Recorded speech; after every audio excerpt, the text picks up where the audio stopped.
Putin arrived in Alaska, Anchorage, Alaska, to meet Trump for the summit meeting in Alaska.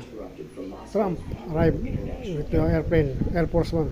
The two non-stop IL-9's flagship presidential transport showcased their long-range capability and reliability by traveling the approximately 7,040 kilometers or 4,375 miles direct polar route to Anchorage's Ted Stevens International Airport.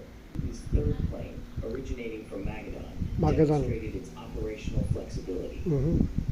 The I aircraft, known for F-35. advanced technology, secure communication systems, F-35, and defensive features, represent Pinakita kay Putin ng F-35, independence Ay, Trump, Russia habang. wanted to highlight, in addition to their excellent performance.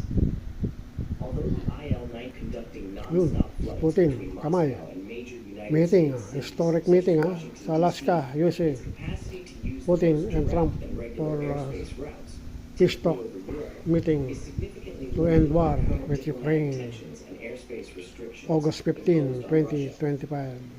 This necessitates longer, less direct Historic routes, meeting ni particularly Trump when at saka traveling ni to the Putin United ulit. States West Coast or to Alaska, Alaska, as Russian 2025. aircraft are compelled to circumvent a significant portion of European airspace as a Yun, result of dumaan these ng restrictions. dumaan ng bomber The IL-9 Napatingis to Putin, extensive